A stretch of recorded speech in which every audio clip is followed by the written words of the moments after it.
Imam Al-Bukhari itu Kang, itu beliau lahir, kemudian tumbuh, usia 2 tahun ayahnya meninggal. Kemudian 4 tahun itu divonis buta permanen. Tidak bisa melihat secara medis. Nah, tapi ibunya itu tidak pernah putus asa. Ibunya punya rencana dengan ayahnya, anak ini dalam keadaan apapun, dia mesti menggapai cita-cita tertinggi bermanfaat bagi agama dan umat.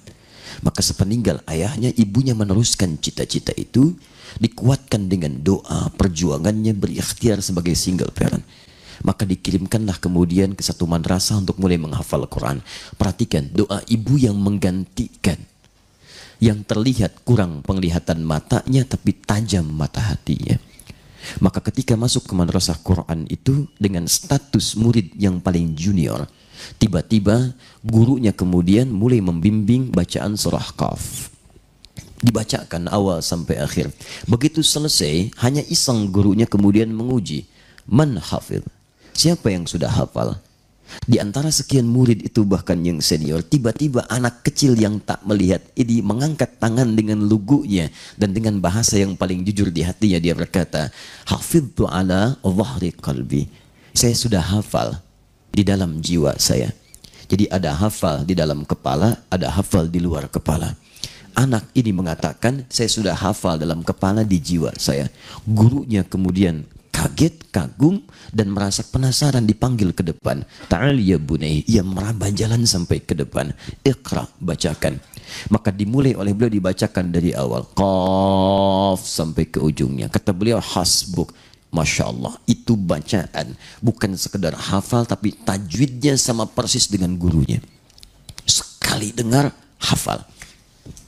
Maka kata gurunya, beliau paham kalau Quran itu dimudahkan oleh Allah untuk dihafalkan. Tapi hadis tidak ada jaminan untuk mudah menghafalkannya. Quran dijamin. Quran surah ke-54 ayat 17, ayat 22, ayat 32, ayat 40. 4 kali jaminan dalam Quran kemudahan menghafal Quran. Mudah. Makanya Quran itu satu-satunya di muka bumi yang karena jaminan Allah semua bisa menghafalkan. Mau anak kecil, dewasa, disebut tua, disebut muda, disebut tidak melihat, disebut melihat, dia berpotensi untuk hafal. Bahkan ada yang disebut, maaf, sarafnya terganggu, itu bisa hafal Quran. Teman-teman, kisahnya tidak berhenti di sini. Kata gurunya, Ananda dari sekarang minal an tadrusul hadis. Kamu belajar hadis. Karena melihat bakatnya tinggi, begitu pulang ke rumahnya bertemu dengan ibunya. Umi, dikisahkan. Terjadi begini. Ibunya senang, bangga dipeluk anaknya. Tapi tibalah ke penghujung kalimat yang sangat luar biasa. Kata anaknya, Umi, uridul hadis. Bu, sekarang saya mau belajar hadis. Ibunya melihat anak ini masih dini, punya keterbatasan dalam penglihatan. Kata ibunya, ya bunayya iktafi bil Quran thummal hadis. Nah, supaya nggak capek, Quran dulu baru hadis. Anaknya yakin dengan perkataan gurunya. Kata anaknya, la uridul hadis. Nanda ingin belajar hadis. Maka anaknya meraba jalan setelah kalimat itu, ingin masuk ke kamarnya. Ibunya melihat di kejauhan, meraba jalan masuk kamar. Maka di situ ketika dia masuk ke kamarnya, ibunya langsung mengambil sajadah di kamarnya. Dia bentangkan, kemudian berdoa kepada Allah Subhanahu wa taala. Perhatikan doanya. Yal basir, yalladzi ala kulli syai'in qadir. A'id basirat ibni. Ibunya memulai dengan al-asmaul husna.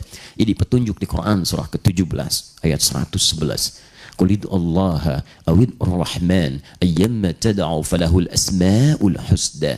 Kalau Anda punya persoalan atau keinginan, minta kepada Allah. Minta kepada Allah. Sebut namanya Allah Ar-Rahman, atau pilih nama yang sesuai dengan kebutuhanmu. Jadi jangan harus semua disebut. Anda butuh rizki, sebut ya Allah ya Razzaq. Nanti kalau ada kekuasaan, ada yang iseng menyakiti misalnya, atau iseng mengganggu, sebut ya Al-Jabbar, ya Al-Malik. Ya Allah berikan perlindungan, kekuatan. Anda misalnya sedang belajar, ingin dipercepat, sebut ya Al-Alim. Ibunya merasa, ya Allah yang maha melihat segalanya tanpa batas. Anak saya divonis tidak bisa melihat. Cari nama yang sesuai. Ya Al-Basir. Ya Allah yang maha menatap dengan tajam. Ya Alladzi ala kulli syai'in qadir. Yang tidak punya batas dalam kuasamu. Semua mengatakan anakku tidak melihat. Engkau yang maha melihat dan engkau tidak punya batas dalam ketetapan. hadapanmu. A'id basirat tabni, mohon kembalikan penglihatan anakku. Ibunya mengatakan, Yal Basir, anaknya ketika masuk kamar ternyata sedang mengulang surat Qaf tadi. Sampai di ayat ke-22. Jadi ketika ibunya menyebut Yal Basir, anaknya mengatakan laqad kunta fi ghaflatin min hadza. Dulu pandanganmu tertutup, tersekat, tidak bisa melihat dari apapun. Fakashafna 'anka ghita'aka. Maka mulai hari ini kami bukakan semua sekat yang menutup itu. Wa basarukal yauma hadid. Maka mulai hari ini pandanganmu akan menatap dengan tajam. Ibunya mengatakan Yal Basir, anaknya sampai di kalimat wa basarukal yauma hadid. Maka pandanganmu mulai hari ini akan menatap dengan tajam. Ketika sampai di ayat itu, tiba-tiba terperanjat karena ia merasa ada yang baru di matanya. Dia melihat ternyata bisa melihat di sekitarannya. Maka ia kejar ibunya. Yang pertama kali dikejar itu adalah ibundanya.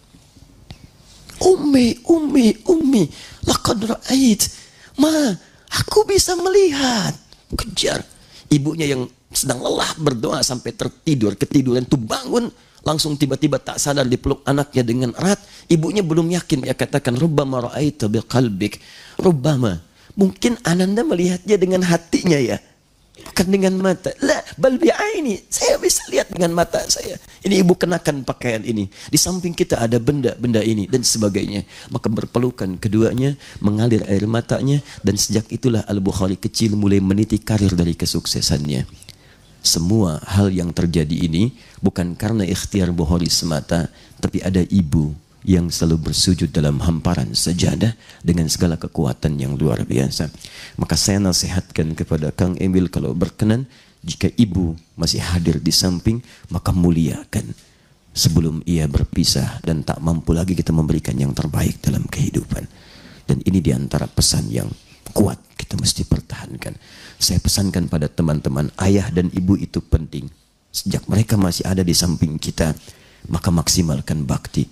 Saya berusaha berbakti kepada ayah, tapi sekarang tak mampu mewujudkannya. Saat kami berada di Mekah, tangan kanan saya menggandeng ibu saya. Dalam sa'i saya rasakan seperti Sayyidah Hajar memberikan yang terbaik pada Ismail. Tapi yang kiri, itu sudah tidak ada yang digandeng kembali. Itu barangkali sebagai hadiah bacaan yang disampaikan oleh imam. Saya yakin di balik kesuksesan yang sekarang diraih, ada doa ibu yang tidak pernah putus asa mengarahkan kebaikan. Berdosa kalau kepemimpinan ini kemudian menjadikan Kang Emil lalai dari berbakti kepada ibunda tercinta. Jazakallah khair.